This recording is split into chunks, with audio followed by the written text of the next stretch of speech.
Evening, everyone. Welcome to this second meeting of the year for the Corporate Services Scrutiny Committee. I thought we'd start with some introductions as councillors. I think we all know each other, but it might just be worthwhile just getting some intros from those presenting to us tonight.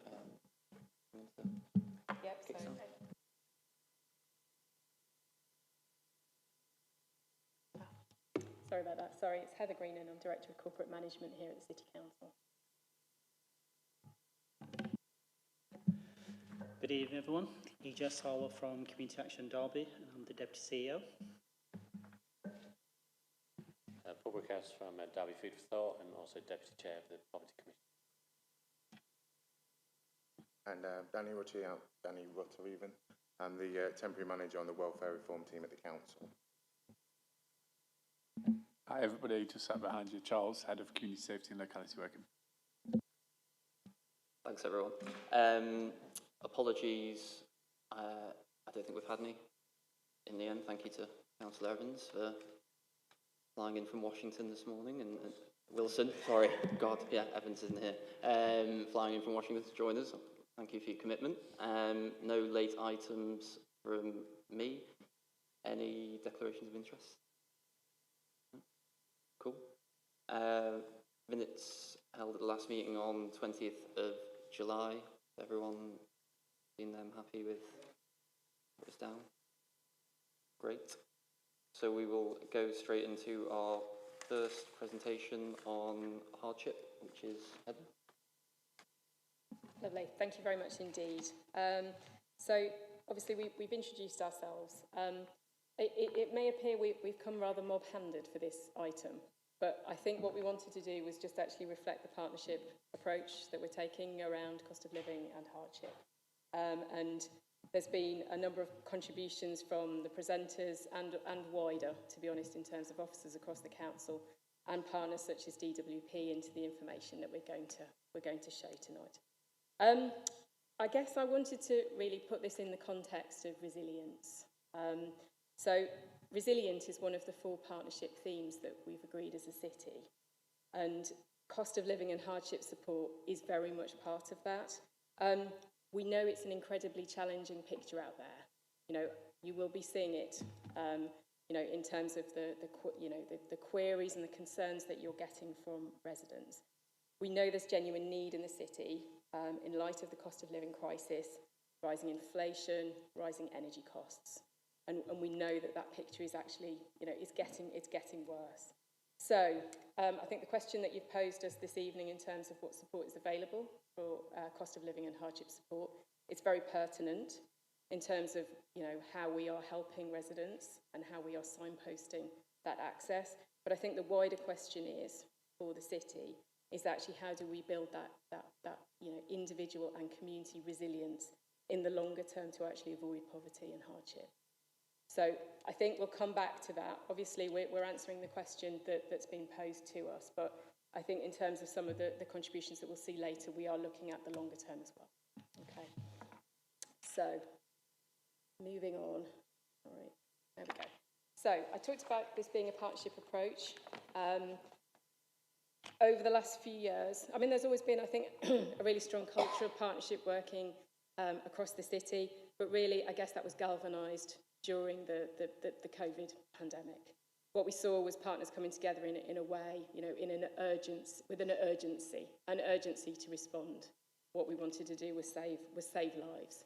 And actually the partnership board was reformed at that point. So people may have previously known that as the leadership board, and I know this board in previous months has had a presentation around the partnership working, but I think what we saw during COVID and in terms of the recovery from COVID, we saw really kind of strengthened relationships across the city, value added through partnership working, such as the partnership board, a recognition that the council cannot respond on its own. So the council, you know, given the kind of, I think, very complex issues that we're facing, that recognition that we can only do that as a city, working with our partners. So, and really just to reflect that is very much the approach that we've taken around cost of living and hardship. So, what have we done? So I was going to say we've pulled our kind of, you know, our thinking through a partnership cost of living group.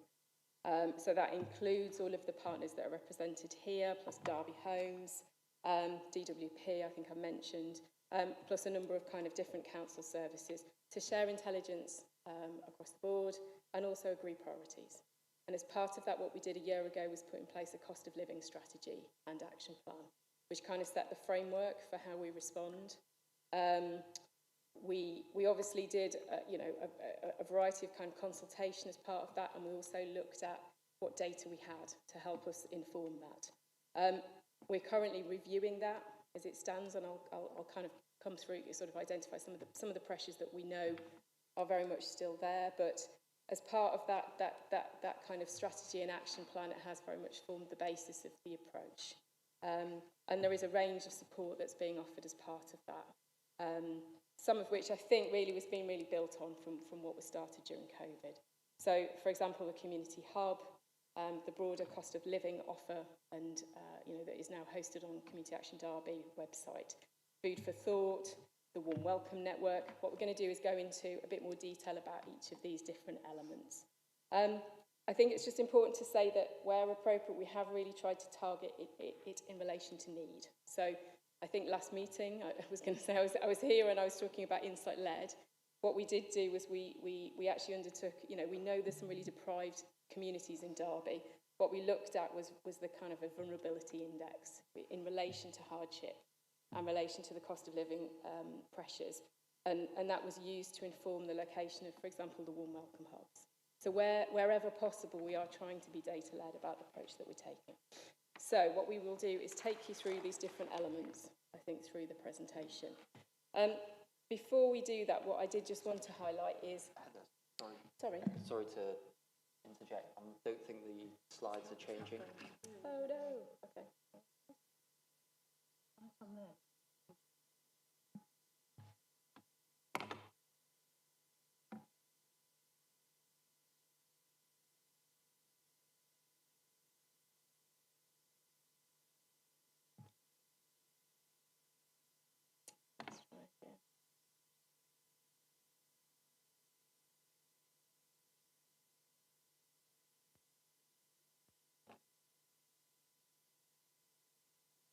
Is that better? I think that's better. That's now. Yeah, okay. So apologies, which slides did you miss? Just the second one, I think. Okay. Yeah, If we were happy to say, if you're on to this. Yeah, okay. So I guess what I wanted to just highlight was some of the wider impacts that we're starting to see in relation to hardship and cost of living. So again, none of these I think will be surprises to you, but I think this is, you know, we're just recognising the potential, you know, risk to the city with respect to some of these. So, for example, I mean, the Poverty Commission has recently focused on essentials because people are, you know, are actually struggling to pay for food and for energy. You know, the ability to be able to pay for things like toiletries and other essential goods actually is quite challenging. Obviously, more people are using food banks, and Paul will be talking about that. What we're also seeing is increased levels of homelessness, and that's kind of, you know, sort of married with poor housing conditions as well.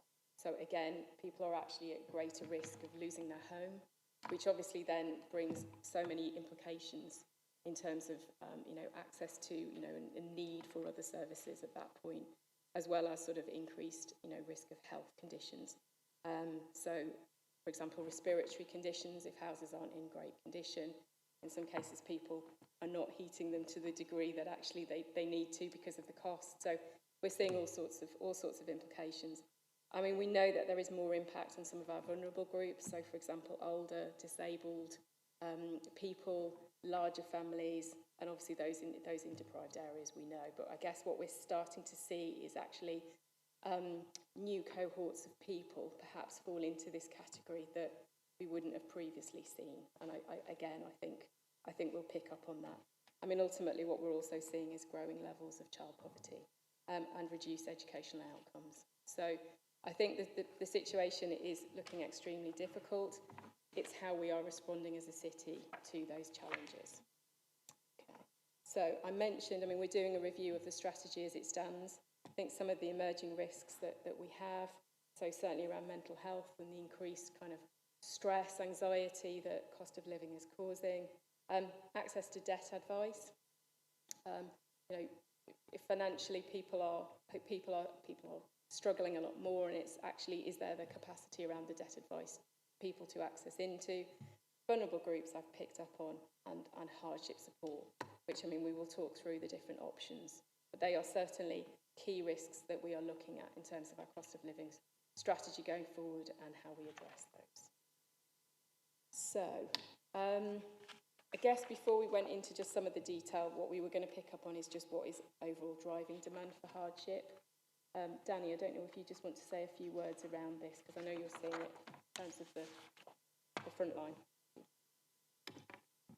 Yeah, so obviously I work on the front line and in partnership with the community as well. And I think the patterns that we're seeing is the general cost of living, everybody's talking about it, but it obviously is having further impact because money's just not going as far as it did before. But the key thing that both Paul and I have said in numerous times is that it's the older generation, more elderly residents that are now actually asking for help and contacting us, which historically they would ask for help, but it would be in different mediums and at different points. They're now openly asking for help. And the biggest one, which is getting a lot of frustration, is working families. So it's kind of working families where both parents are working with children, and no matter which way they budget, there's just not enough to go around. And the biggest problem with that is because of the way that the income thresholds are based, with benefits, access to schemes, grants, etc., 9 times out of 10, those people can't access that additional support because they're not eligible due to the threshold level. So it's an emerging concern, and it's impacting more and more people. And I think, especially from the food perspective, that's what's driving. It's working families struggling to still cut the cloth as such. That's where I see. Discretionary housing applications obviously is where you can apply to the council for additional help for your rent shortfall. There's another slide about DHPs, but obviously with landlords putting the rent increases up to cover their elements of the cost of living, it's driving again people in rented accommodation into higher shortfalls on their rent, so they can't cover it. So therefore they're applying for help from the council, so the application numbers have increased where people are requesting that kind of help. And that's a big impact. But that's also leading on to early evictions, increased demand for advice and guidance on how to prevent evictions. So organisations like DHA, where we would normally refer for advice and support, are overwhelmed with queries and evictions and support. And it's just in that never-ending cycle because people just can't afford to keep up with the rent and keep the roof over their head. Therefore, they present as homeless, losing properties. Then it costs so much more, and the whole family dynamic is just thrown out because then you've got children to take care of their needs, the adult needs, and obviously sometimes elderly generation as well. Universal credit has always had an impact. Benefits has always had an impact. But what we're seeing at the minute is where they had some resilience because they could manage expectations. They were aware there was going to be change to the benefits. Some of these changes are coming through, and even though they're aware of certain elements of it, they just can't mitigate it.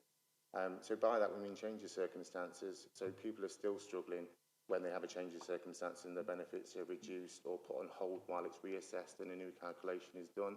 That time frame still has an impact of 4 weeks.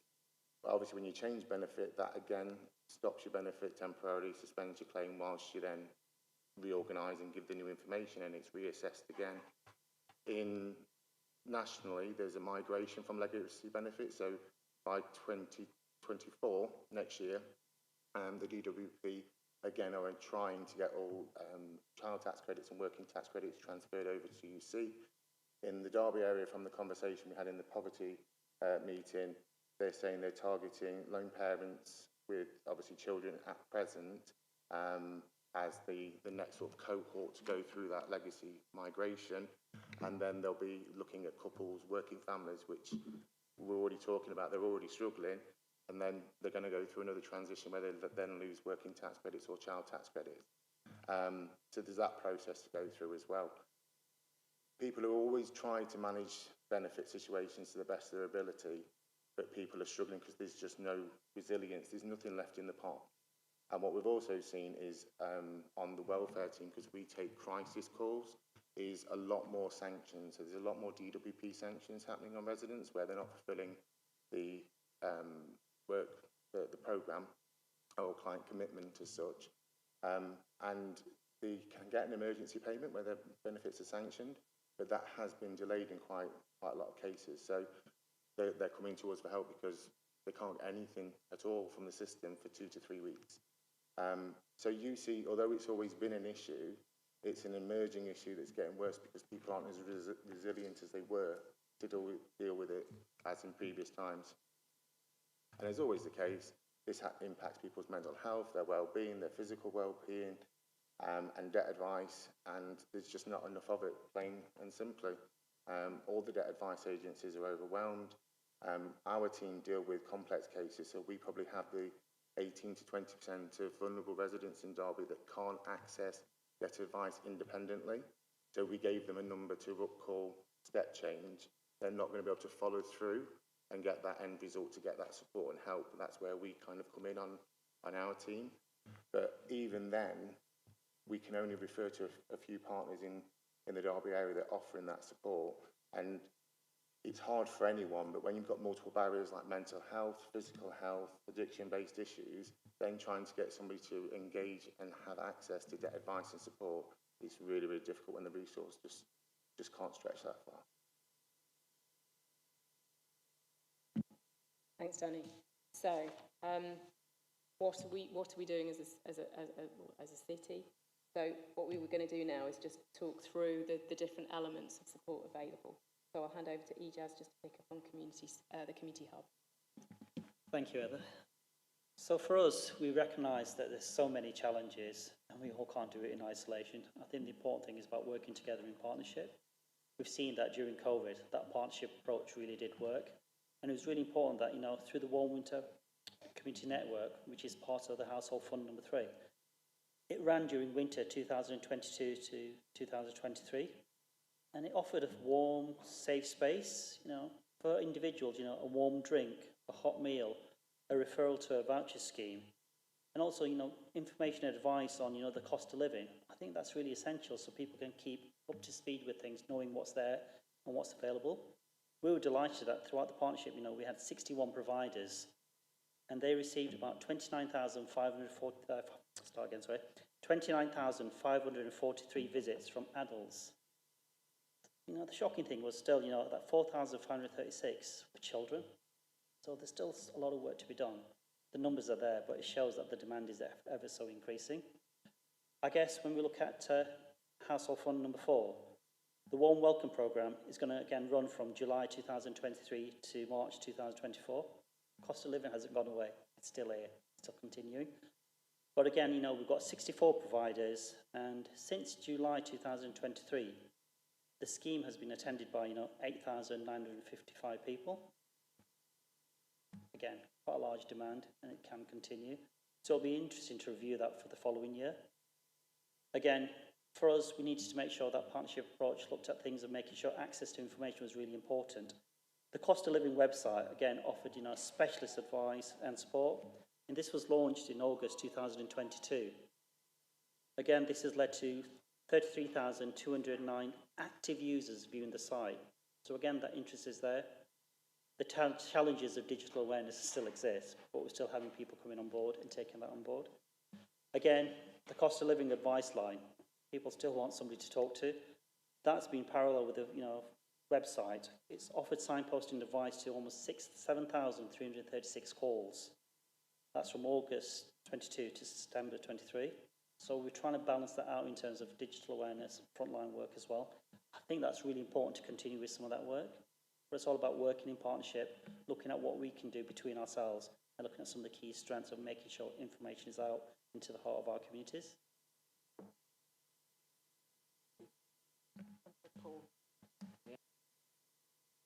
All the partners we had on board when it was COVID, are they still on board now, or have they disappeared?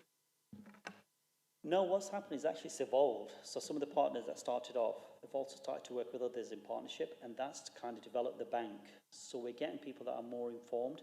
That level of trust has developed, and that partnership approach is taking on. So it's not working in isolation. It's about, looking at the spirit of things and coming together. I think that's a win-win for all of us.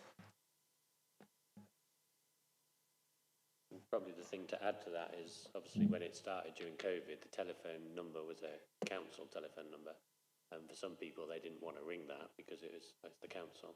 Whereas obviously the shift has been Community Action have got the telephone number. And so it's seen, it brings a different dynamic for people, rightly or wrongly. It's people's perception there. So I think that's the other thing. In terms of the food side of it, food for thought, we're averaging about 2,300 food parcels a month across 13 food banks that we partner with. And that is a number that at the peak of COVID, when it was literally nobody could go anywhere, the most we ever get away was 2,500. And so it shows that the number, when COVID kind of ended, the number probably dropped to about 1,600 a month, but it has steadily increased, and rapidly from October has been increasing and hasn't slowed down. The calls for request directly to the telephone number, we keep a record of how many calls there were in July last year to July this year, specifically about food. That has gone up, 50%. And that isn't that there's 50% more people, it's actually people that are directly ringing the number rather than trying to get somebody else or just turning up somewhere. It's actually, people have recognised it's more than just the food support they need. As Danny's already said, working families is the biggest increase. A massive increase in people. The other area to add to the stuff around the rent and stuff, the childcare costs. Childcare costs have gone up, renting's gone up. All the additional costs. It's been a challenge for people. As I said, it's in one sense it's good that the older generations are actually now asking for help, because having ran a food bank previously, when I ran the Hope Centre, often you would accidentally come across people that were struggling, but they just felt that they shouldn't ask for help. Whereas now, actually, so it's good people are asking, but obviously it's bad at the same time because it shows the difficult situation that the older generation are facing. We are spending £10,000 a month on food because the supply that we get, donation-wise, is lower. Having ran one of the bigger food banks, everyone is getting less donations for a whole host of reasons. But we've insisted that we will keep putting fresh fruit and veg in food parcels, which never used to happen, but it comes at a cost, because we're having to source that. And it meant during the winter, my pledge was nobody would freeze and nobody would starve. And it's meant that we are, spending that amount. Delays in people being able to access support, as Danny's already said, there's a lot of barriers that people are facing. The delays, for a whole host of reasons, is causing people's complications within that. And, one of those, and it's no one's fault in the city, but because of the ever increasing people being placed in bed and breakfast, it is no longer on the pathway, which means that people are in bed and breakfast, for instance, where there's no cooking facilities, and often a bit further out, and it throws up all those challenges for people that mean the money they do have, they're having to spend on takeaways and stuff and all this stuff just to be able to eat. And so there's a lot of challenges there. And one of the big things we're seeing, telephone calls are taking longer because actually people want that human contact and they're wanting to talk.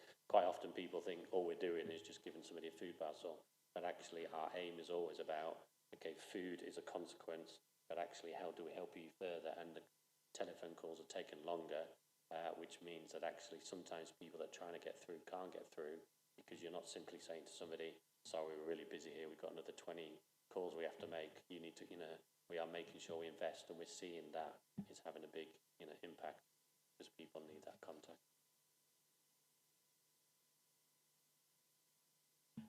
I've had to refer quite a lot of people, not a few people to you. The question is, you still operating the same number for Community Action and Food for Thought Alliance? It's still the same telephone number, yes. Are there any plans to, because you're saying wider issues and all, so would you continue to do the same, using the same number and dealing with wider issues? Yep, so my aim, ever since I started off before it was called Food for Thought, having ran a food bank, is food banks are outdated in terms of their you know, what food banks, when I set the food bank in 2012, it was about emergency short-term support. You know, people now are needing that support longer, and the transition has to change, and hence why our name is about people come to you about food, but actually we think about the support, we think about the change that can come with that, so that people don't have the, you know, the kind of the indignity and the embarrassment and all that goes with it of having to access, you know, what's seen as free food on a long-term basis.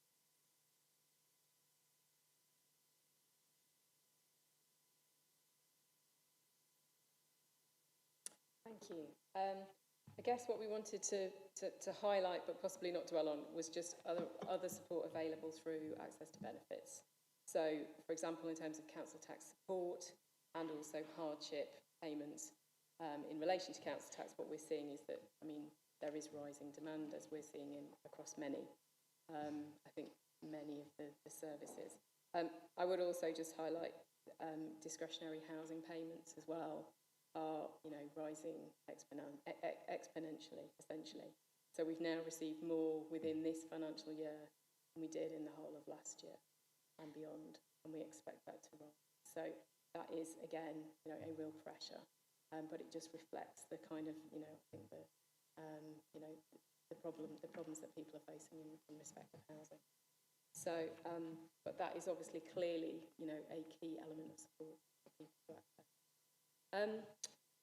Danny mentioned kind of DWP and transition to universal credit. I mean, I guess the key thing here is just to say, I guess, the engagement that DWP are undertaking, just to try and, I suppose, it's the information and advice that people actually need to help, you know, kind of adapt to the changes that are happening around universal credit. I think if members wanted any more information on this, we could ask DWP to kind of come along specifically, but I think from information, I think it was just to kind of, you know, include that within the overall picture of support available. Okay, back to Danny now in terms of welfare support. So this is just a bit of a headline on the welfare reform team that's been in the council since 2016, but the data is pretty much from 2018 once we started recording in this particular way. But overall, it's £1.6 million the officers have managed to get for the residents of Derby in financial awards, and that's split between 1,472 families that have been individually caseworked by the officers. And the reason I've flagged that is because most of the awards come from charities. So when we're working with a customer, it's a full 360 approach. So it's not just, have you got debt issues or health issues? We go from everything from employment to digital skills to health and well-being, money and budgeting, essential items, whatever is going off in that person's world, we want to know about, basically, to say, this is what we can do to try and support and help. So a lot of that comes from trust funds. So this is your organisations like the Liberties Trust in Derby, Glasspool is a national charity, Children in Need, BBC Essentials. And I'm highlighting it because we've always been able to get help. So if you had a single mother with 2 children fleeing domestic violence in the past, we would be able to get them, once they've been housed in Derby, their 3 essential items, a cooker, a washing machine and a fridge freezer, 3 white goods for that family. So they're not starting out already getting into debt or without those essential basic needs. Now, because of the cost of living, the lack of donations, the money drying up across the board, the charities are restricting access to them to one trust fund.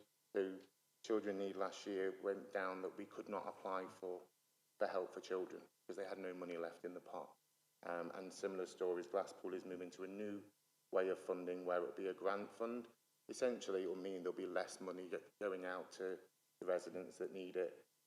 They're drying up all over the place, funding, donations, it's just not there. So again, where we've had lots of success, we're driving, you know, we're still trying our best, but there's just not the support out there from those charities because they're feeling the pressure themselves. So that's why that's there. And again, when you have anybody in Derby who's a resident of Derby who presents in crisis or they're applying for a discretionary housing payment, council tax hardship, they've been made homeless and secured a new property, All of those, I'm assuming you know, will come through this single discretionary application, and that's operated by the Welfare Reform team. So that one form that you do online, or you would, encourage residents to use for all of those multiple things, all comes through our team. And what we're noticing is it's 17 to 20% increase in the number of applications coming through that we're processing. And that's an element of that is the DHP. The other element of that is signposting advice and guidance and requests for casework support, because they just don't feel they can deal with the issues anymore. They need that one-to-one support. So that's that slide.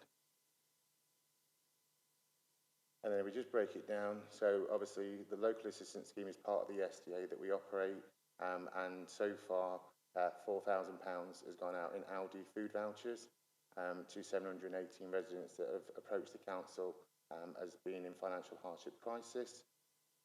That's 107 vulnerable customers that we've caseworked this year so far, from April to today. That's 107 families basically that we're working with to try and break down all of those barriers, promote resilience and achieve positive outcomes for them. And that's all elements of, like I say, it's a holistical approach to the whole life and trying to solve the problems where we can and build resilience. When I talk about trust funds, we're still going strong. Like I said, since April, we've made 976 trust fund applications to the various different organisations for support, and that's everything from white goods to help with rent arrears to one-off grants. It covers all elements. We've supplied 45 households in crisis due to resettling under the Home Start scheme, from homelessness, domestic violence related, and that's been incorporated buying 58 brand new beds, bedding for the family and the children. And so far we've provided 27 cooking appliances like microwaves, air fryers, so they can produce a basic meal, again through that scheme. We are also processing energy support fund vouchers as well. So as a team, we've obviously processed the 1,038 when this slide was presented in terms of the applications, and that's over £31,000 has been awarded in gas, electric vouchers to customers.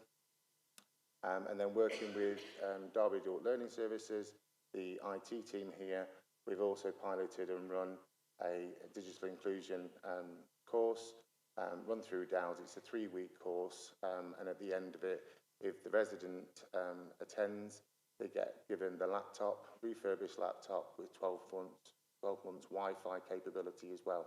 So that's allowing some of the most vulnerable people to get internet access and therefore be able to apply for things they need to apply for, ask for help, because they've actually got access to the internet. So that's kind of the impact our teams have so far this year. Thanks. Thanks, Danny. A huge amount, essentially. So I think that the board have received previous information on Household Support Fund and also HAF. So again, I wasn't going to dwell on this too much, but essentially within the kind of the constraints of the government criteria around these grants, we have tried to apply them as innovatively as we can. So obviously focused on free school meals, food vouchers, and also energy support vouchers. So, and obviously what we're trying to do is time the windows to, I guess, when they can actually be kind of used to best effect. So you may be aware that I think DWP are going to issue the cost of living payments during November. So again, what we're looking at is just timing that, just so that it kind of enables people to have support at different points. So I mentioned HAF, so the Holiday Activities and Food Programme, and again that's been running throughout the summer, and there's been some really good take up in terms of that. Again, just I think indicating the need that's out there and the support that this can provide. So again, lots of information.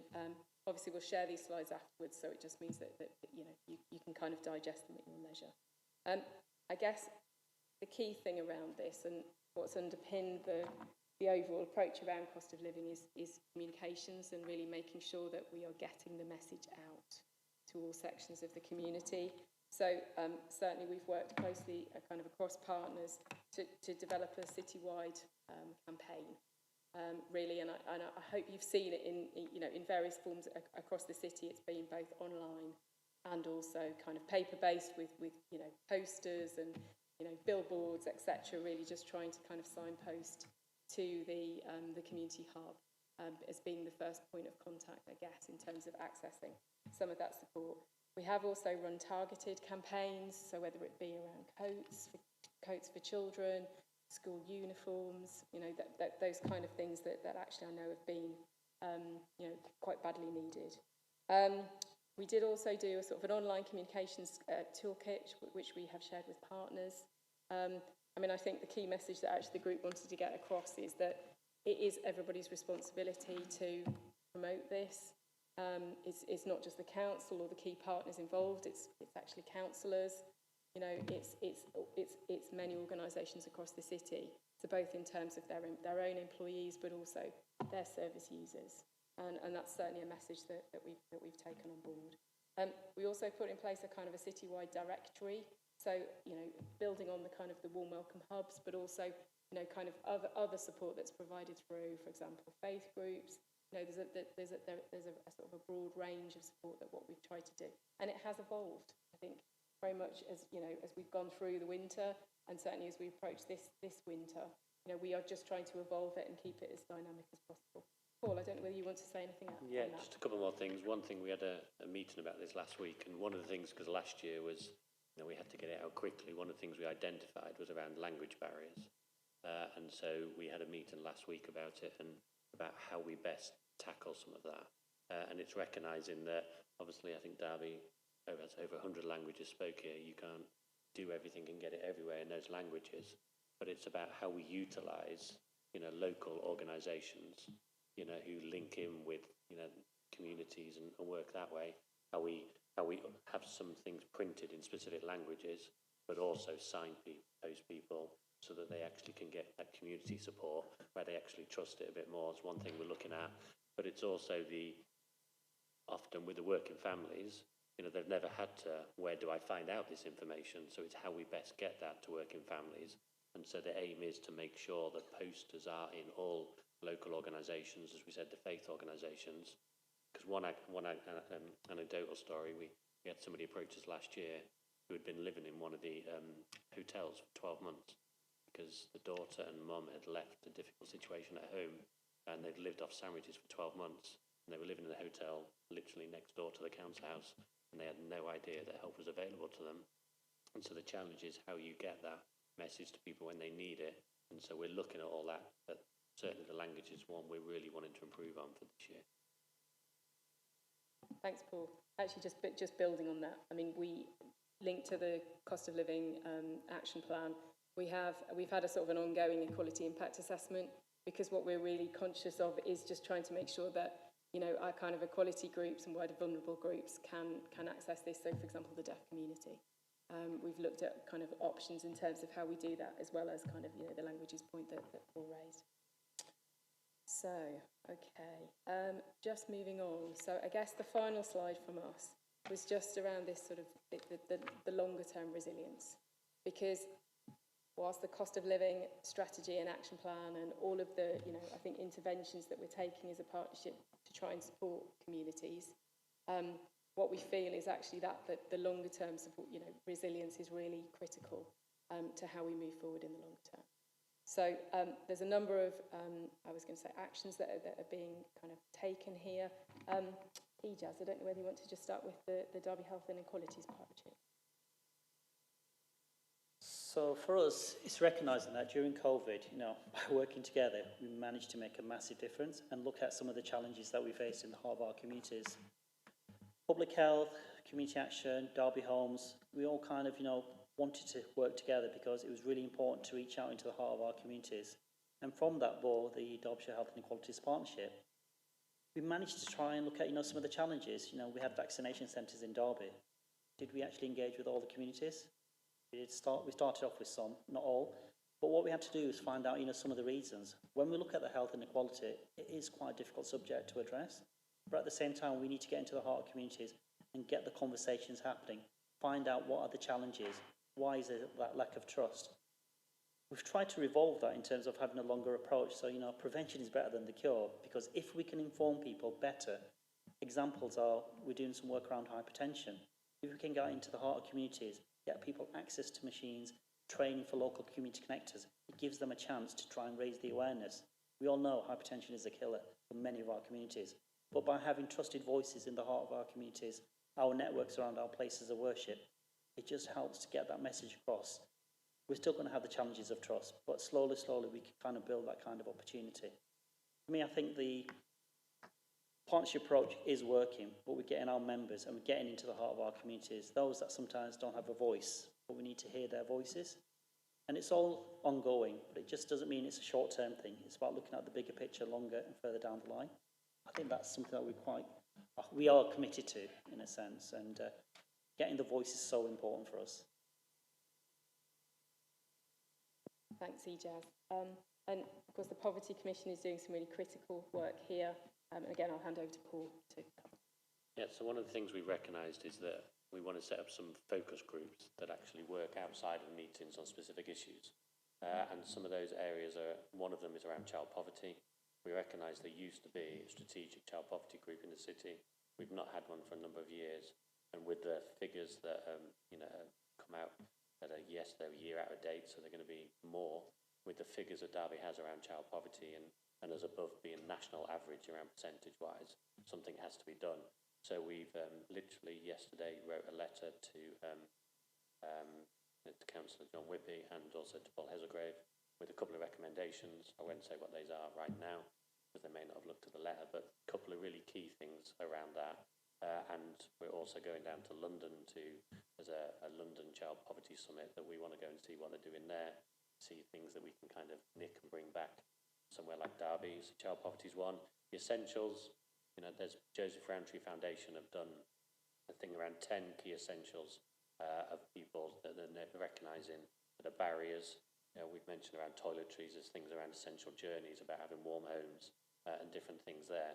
The thing to add, for what Danny said, this winter, we also sourced in partnership with Derby Homes through some of their constructors, £35,000 to £40,000 worth of air fryers, their slow heated blankets and slow cookers to add to that additional thing to challenge some of those barriers. And so we literally had our first meeting around essentials, because there are the thing around the furniture, the household items. You may know that people actually can't access some of this stuff until they've literally signed their tenancy. And there's understandable reasons for that.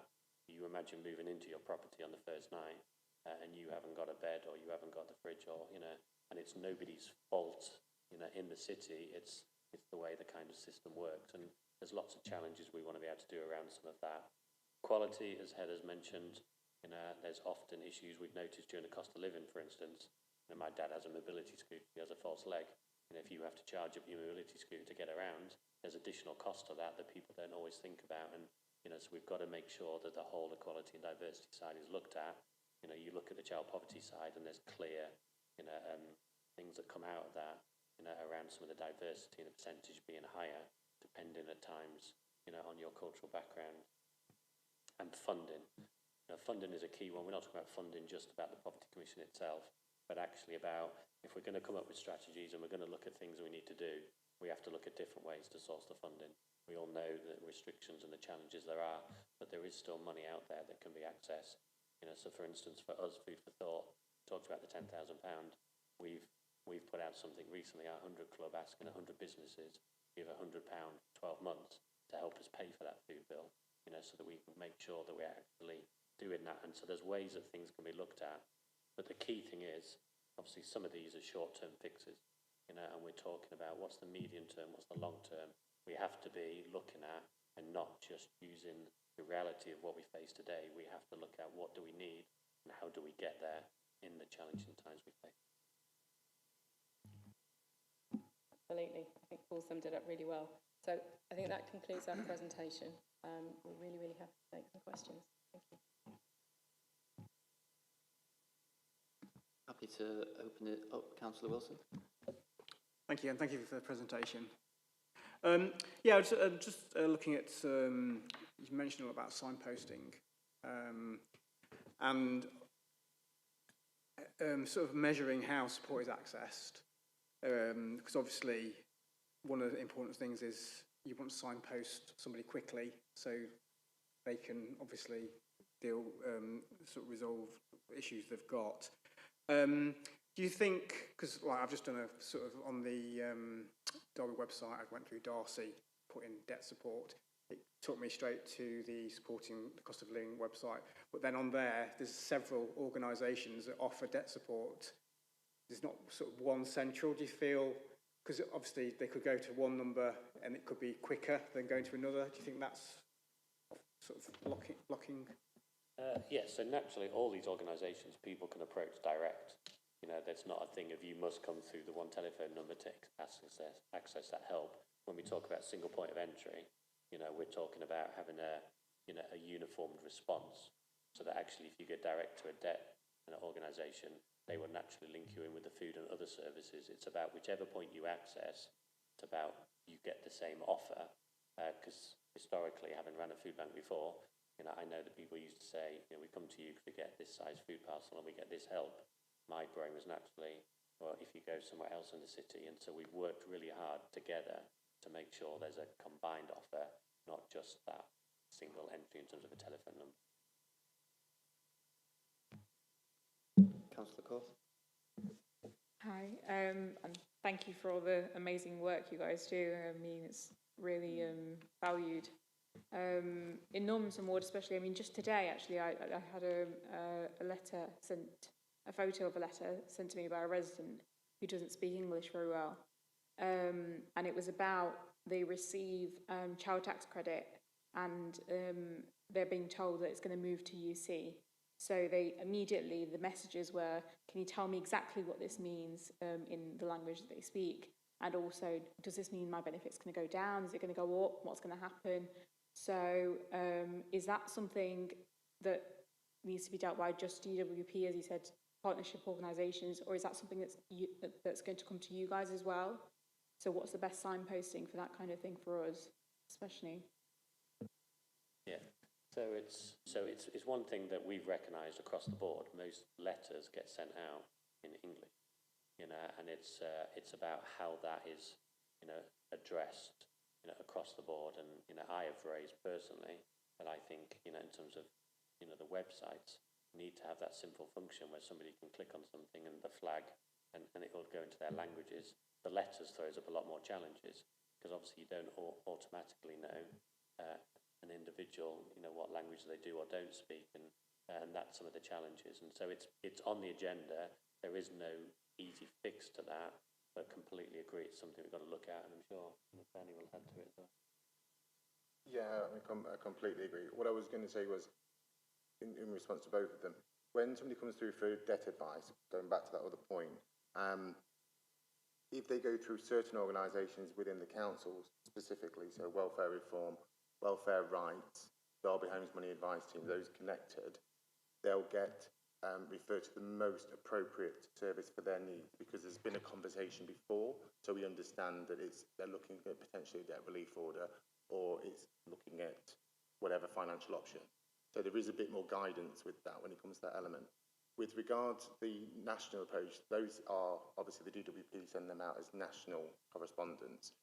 And again, within the certain communities that we've got, a lot of people will go to the local, you know, cultural destination and have that conversation, get that support and guidance. But again, if they come through welfare rights, Derby Homes, so they talk to the, you know, the tenancy sustainment officer or whoever that may be, or they come through our team itself, then again, we would explain that and obviously get interpreters where we need to and try and break down those challenges. But from our experience, the DWP do receive that correspondence back and do sort most of those queries out. In terms of the numbers, I think they're looking at around 130,000 residents in Derby that will be going through this process over the next year. So it's not as, in terms of a national level, it's not huge like it used to be, but it's still going to be a concern. And obviously, you probably picked up on the fear from that conversation, and that letter was simply an advice leaflet. There was no action needed. It was wait for the next letter that tells you to then do something. So I can understand that response, but like I said, that's national DWP. But most people, hopefully, will access that support, and where they don't, and they fall through that, that's where all of these different schemes, these different things, conversations we're having, the partnership approach. I've worked here for 5 years, and I've never known the community, the partners, working so closely together. The barriers are being broken down constantly because we realise it's everybody going, well, what do we do here? How can we help there? And what service is best? And when it comes to the signpost, and that's what is happening, making sure it's right for that resident. And again, it's based on their needs. So a lot of people will phone that number where they can independently then take that advice or guidance forward.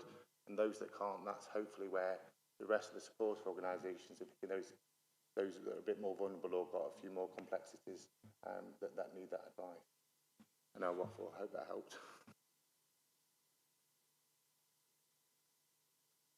I just had a question around food for thought. And in the presentation, you said you're currently spending around 10,000 a month, but you're also, one of the examples you gave is contacting businesses to see if they'd be willing to donate money. I was just wondering how are the finances available coping with the demand that you're currently seeing? You said it's going up 50% higher month on month last year.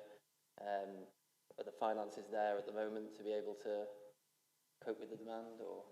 No, I would say that we're always running 4 to 6 weeks away from running out. Hence why we just literally last week launched this campaign. Because if we can secure the finance to help with the food side, then that is never the barrier, you know. And I think it's a reality. We have a lot of generous people in Derby, and we've had it since before COVID. But we've got a lot of generous people. You know, but it's about, I don't want to keep asking the general public, you know, because I think, you know, lots of people are struggling to keep asking people to do more and more and more, you know, and I think genuinely 100 businesses that are able to give £100 a month, you know, I think we will do that, and that will secure that side to help and then make it secure. But currently it's not secure, hence why we've done this campaign. I mean, just to say, this is where I feel the longer-term resilience piece comes in, because, in a way, because we're continually trying to play catch-up around, you know, the demand. In actual fact, you know, we should be trying to reduce the number of food parcels that actually we're giving out and looking at broader options. And I know Paul and Food for Thought are doing that around, you know, things like community kitchens. You know, actually, we need to be building resilience so that to try and reduce the dependency, you know, on food parcels, because that isn't a sustainable way of living, really. So, you know, it's just to say that I think, you know, there is action taking place to do that.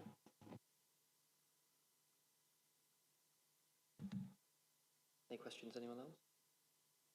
Great. All right. Well, thank you so much for your time this evening. It's clear there's some amazing work going on already, and as well as some plans to, you know, improve things down the line as well. So thanks a lot for coming. No, thank you. Cheers. Thank you.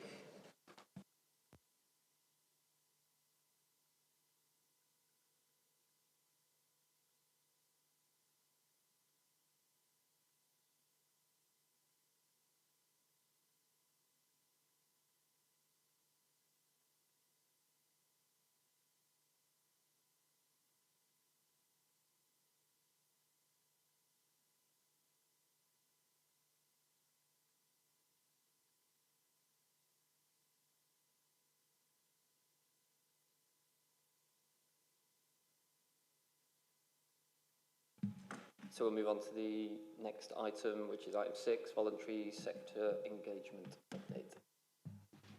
Thanks, Chair. So I've come today to provide an update on locality working. The Chair thought it would be useful to talk about the progress being made in the locality space. Unfortunately, it is just me, so I don't have a team of people with me. And the presentation is only about 5 minutes long, so I'll take questions afterwards. As a reminder of what locality working is, hopefully you've had some opportunity to engage with your teams as much as possible. It's a reorganisation of services that we've traditionally provided as a council. Hopefully it complements the work that you've heard from Heather in the voluntary sector earlier in terms of the approach. And core to what we're trying to do is the thing that has been mentioned a few times, and that's long-term solutions. traditionally the council is seen as the body to fix things for people, so we control everything that happens in our communities. And over time we've created a culture in which the communities look at us to solve all of their problems. And what we recognise is, one, that's not sustainable from a council perspective, but two, we're actually not best placed to do that because our communities know themselves far better than we ever sort of pretend to know. And so what locality working is about radical shift. It's about shifting the way that we interact and work alongside our communities. And it's been mentioned in terms of resilience. That's exactly what this is. So our role is about building resilience, capability and capacity within communities, and not, as I say, taking control of what happens. And we do that by building on the assets and community assets, so the skills of residents. We've got some incredibly talented individuals, businesses, organisations, community groups. Our local community organisations, Paul and Ijaz are sort of testament to how wonderful our voluntary sector is and how incredible they are. The physical infrastructure and spaces, our faith spaces, our assets that we own, like our libraries, our parks and open spaces, over 330 open spaces in the city, and the history and culture of Derby, often overlooked, but we've got a very rich culture, very rich history here that we've not celebrated probably as much as we could have done. So locality working is about taking all of those things and building on what's really good about the city in a different way. So this is our vision. It's a little wordy, but it's written in a way that it means something to everybody here, whether you live or visit or work in Derby. And that is that every person in Derby should be able to live in a place they call home, with the people and things that matter to them as part of a community where they look out for one another. As I say, it's very subjective, and it should mean something to an individual rather than us saying success looks like this. Success is very different. Living a healthy lifestyle and a wealthy lifestyle is very different to individuals, and so we want to celebrate that rather than sort of set predeterminants around success for individuals. So in terms of the teams and the actual infrastructure around delivering what we're trying to do, traditionally we've had neighbourhood managers. We had 2 neighbourhood managers for a very long time. We've changed their job title very slightly to locality manager. The work they do is very similar to what they've done historically. We've increased the number of locality managers from 2 to 5.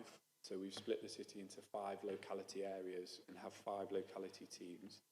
And that is because we know that the areas need that resource to kind of be supporting their communities and their areas.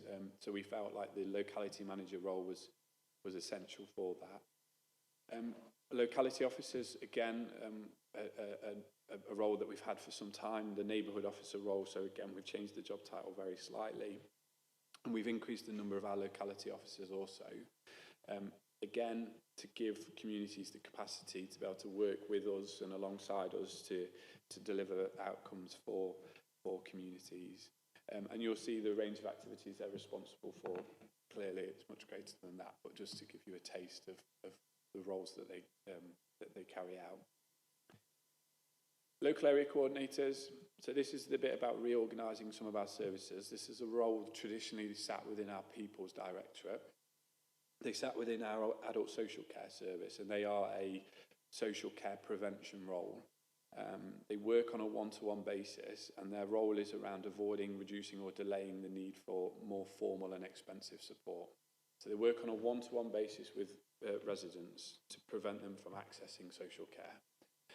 And we take referrals from lots of different sources, including counsellors who come across individuals that cause them some concern, and then we will go and work with them intensively and work with that individual in a way that that individual fixes their own problems, and we're not doing it for them. So we build that confidence within them, we build the capability, and we work in a strength-based way. And then, so every ward, just on local area coordinators, every ward has a local area coordinator. You may know them. If you don't, I can put you in touch with them. I would strongly recommend that going forward. And then public protection officers, so hopefully the committee knows that our PPO resource. This is our team of uniformed officers working to reduce things like environmental crime, antisocial behaviour. Core to our locality approach is our locality plans. That might be a little bit small, I can share the presentation afterwards. But core to the approach is community-based plans. And we're calling them locality plans. So again, these aren't our plans, they're not managed by the council, but they are managed by the community. And we will forever be going on this cycle here around understanding data that we hold, but partners hold, being intelligence-led, producing a plan, co-designing it with other partners, learning, reflecting, embedding, implementing, and then doing the same in this cycle. And that is because often what we do is we have a plan, it's a 4-year, 5-year plan, and after a couple of years it's not relevant anymore. So we need to be continually building into our processes, reviewing the plans to make sure they're relevant. What's different about our locality plans from what you may have seen previously is that these plans are about deep-seated challenges faced by communities. Traditionally, what we've had is action plans managed at a ward level that talk about typical public realm type issues. And you've heard some of the data from the previous presentation. Our communities are facing some deep-seated challenges. And you'll know them in your wards, things that are forever impacting the community's ability to sort of thrive and go on to be successful. So our locality plans are drawing out what those deep-seated issues are. They're evidence-based, as I say. They reflect the needs, but also the strengths of communities. And importantly, they look at preventing, reducing and delaying the need for that formal, expensive service. And that can be in the adult, children's social care sector, it can be in health, it could be in police. It's that higher level, more expensive services that we're facing. So we've started putting together some plans, and I'm hoping some of you have had some involvement in developing those. I know some areas are further ahead than others, so some committee members may have been more involved than others. So we've started to develop the local priorities. We've done that with councillors. We've also done that with community members. We've had some really good turnout to some of our community events. And we've also done it with some partners operating in your localities as well. So that's that bit about these being community plans rather than council plans. And what I've done is, from some of the plans that have been drawn up, I've pulled out some of the current outcomes that we're hoping to achieve together, just to give you a flavour of the progress that we're making. So in one of the areas, and what I must sort of stress is that these are pulled out from individual sort of localities. They're not common across all of or across the whole city. So in one area, we have an outcome around GP appointments. For some areas, you'll know residents' access to GPs is difficult. So we want to work with the community, work with health partners to make that easier for communities. In one of the plans, there's an outcome to work with Plot to Plate, Derwent Green Gym to look at a project around upskilling, healthy eating, cooking. Looking at current mental health provision and gaps in service to explore options for more support. In one of the plans, there's an outcome around clear hospital to home pathway. We know that people getting stuck in hospital and then coming out of hospital is an expensive thing for everybody. It's also incredibly distressful for family members and for the individual involved. And we know we can make that transition easier, and we're working with health to do that. Support the development and maintenance of key groups. It's building on the successes of our community and voluntary sector, and working with them to target issues in specific areas. And then, just as a sort of a slightly different example that's contained within one of the plans, there's an outcome around develop an initiative to facilitate sharing of stories and experiences of communities. And that is about us wanting to celebrate in a specific area the richness of the culture and history within that area. So that is a very quick 10-minute whistle-stop tour of progress being made in the locality team. Thank you very much. Councillor Upton. I'll put my microphone on. We are proposing a radical shift, and I think we have to be honest about what, at the very least, in part, is driving this, and that is a scarcity of resources after a decade of actual cuts to all our mainline services. But we need to make sure we get it right. We need to make sure the people are in the right positions to deliver the right service. And I speak as a previously qualified senior practitioner in mental health and adult social care. I believe the local area coordinators have a vital role. When we talk about gaps in mental health provision, I'd like to know a little bit more about who will be doing what and how we'll be supporting both the statutory services and those that are qualified and experienced in this type of work. Because certainly just rebadging our neighbourhood teams and thinking and hoping that they'll have the skills and experience to fill some of these major gaps, I'm not convinced. And that's not being negative, that's being honest. I think there may be a role in which way they can supplement it, but we need further, greater conversations with local councillors and with the individual area office staff in the neighbourhood teams. Also, I have some concerns, as some of my colleagues do, that we don't throw the baby out with the bathwater.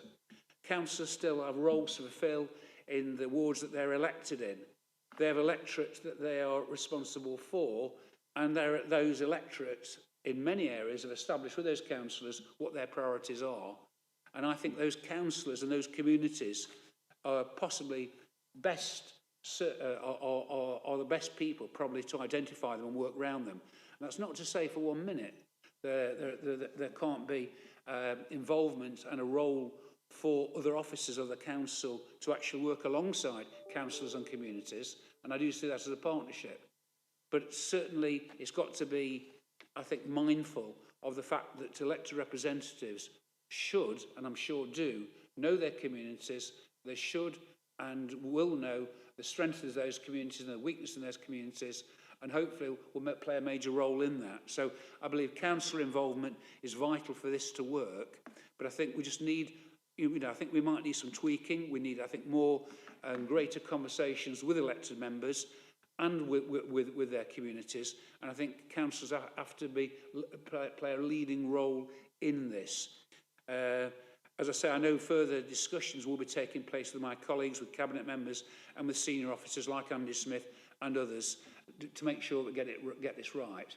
I think the principle and the aims are laudable, and I think we can agree in the main around them. It's just making sure that we tweak it and we get it right and we're all on the same page and we're all pulling in the same direction. Thank you, Chair. Can I just come in just before? Councillor Repton, I guess the point you're making in terms of councillor engagement, that you don't have much contact with your area coordinator at the moment, is that the... You don't, or you do? You do.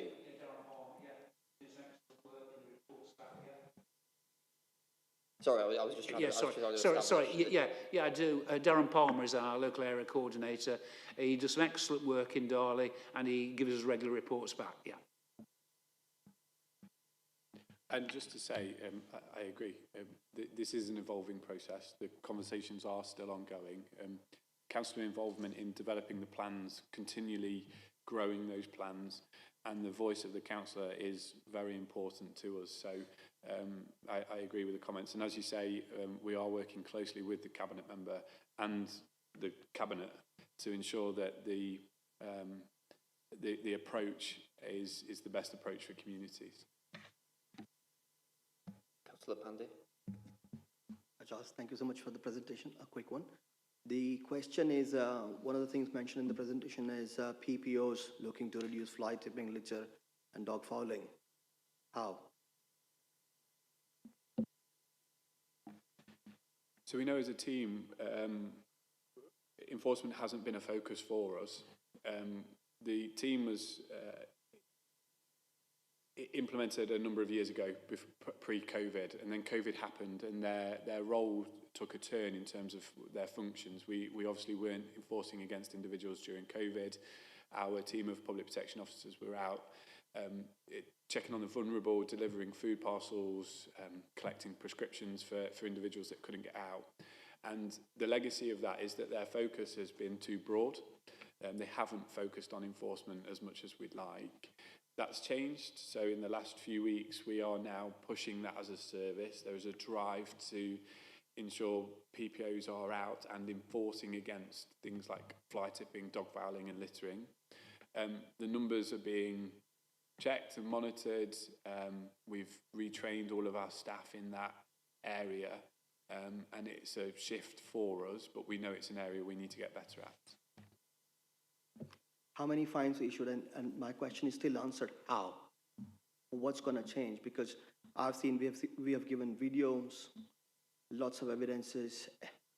I have even followed up, and historically, I can say I've been councillor for more than 2 years. I haven't seen hardly any enforcement in Macworth and New Zealand. So what's going to change now, which can effectively, you're saying shift, what has actually changed, which is causing this shift? I think it is a shift. The change is that they're now being instructed to go out and issue fixed penalty notices against individuals. How many notices given in the last month then? I wouldn't be able to tell you that number right now, but I can certainly share it with you. I can share it with the committee if you wish, Chair. Yeah, that'd be great if those numbers can be circulated. Sure, we'd all welcome that. Councillor Atwell. Thank you, Chair. Can I ask how many PPOs we've got left covering the 17 wards within the City of Derby? It's an establishment of 10.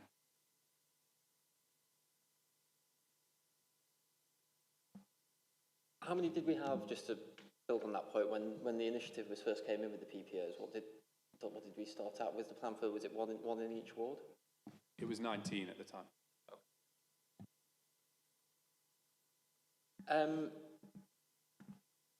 I just, in terms of the locality plans themselves, and you said some are, say, focused on GP access and things like that. How are these localities ultimately broken down? Is it geographically? It is geographically. We've looked at some data. It's very sort of high level data that we've looked at, and we've broken the city into 5 teams. That's the important thing here, is we've got 5 locality teams. What we've started doing is talking to the communities about the individual communities within those, because what we recognise is that some communities don't identify themselves by the localities that we've set. The way that I've described it today is the way that we are organising it from a staff and infrastructure perspective. But we are talking to the community about, actually within locality 3, which is Abbey, Arboretum, Normanton, what are your communities within that locality that we need to recognise so we can work with you? So we don't know what the exact number of localities will end up being yet. It's not going to be on a ward level. We anticipate it's going to be somewhere between 9 and 12 localities. Councillor Wilson. Thank you, Chair. Thanks, Charles, for the presentation. My question is more to do with, obviously, there's 5 locality teams. Are you going to have sort of checks and balances to make sure sort of one team is not, you know, like outperforming another team kind of thing, to make sure that everybody's getting sort of the same support? Yeah, it's a good question. Yes, so the team has got some principles to work within, which again I'm happy to share, and they are some fundamentals that we expect from them as a team, and that is to ensure there's some level of consistency, which I guess is very important for the committee and councillors, in that they can all expect at least some of the same fundamentals. But what we also don't want to do is take away the nuances of each of the wards or the localities, because that's really important. The sort of one of the big driving forces of this is that often we have one approach for 260,000 residents, I think we might have, or around there, and we have one approach for all 17 wards that we have, and actually that's probably not the best way. But at the same time, there are some fundamentals that people expect too, so it's somewhere in the middle. So I can share the document with you that sets out what everybody should get. And then what I would suggest is you speak with your locality manager, which I understand you are doing really well in your locality, to understand what you expect as well and work through that with them. Councillor Upton. How we avoid duplication, the types of work that's going to be done, making sure we're not just doing the fluffy, nice things to do, like putting Christmas trees up and hoping that's going to make people's health, they're not going to become mentally unwell by that, which will be deceiving them and ourselves if it is that. We already have things like warm hubs, so it's just trying to make sure, I mean, I know it's all driven by goodness and the right thing to do, but we need to make sure that we're going to use scarce resources in the most cost-effective way and get to the people who really need that help. Because otherwise, we just want to make sure we're not just window dressing or just doing the stuff. You know, with the best will in the world, we don't just sort of, we're not really clear what we're doing and we're not using those scarce resources in the most efficient way. That's my only concerns, and that's why we do need to have these conversations with people who know about it. Thank you. Any more questions from anyone? Great. Well, thanks a lot for your time coming and presenting to us tonight.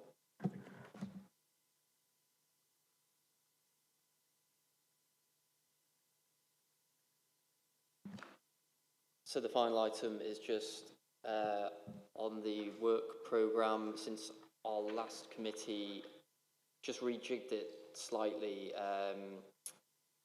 we did have another AI update down for December. I've pushed that back to March, just having spoken to officers on that, because I think that'd be more of an update to give on things, how things have progressed on that front. And so the December meeting now has the councillor caseworker portal suggestion from Councillor Wilson, and so we still have a slot free for the 7th of March.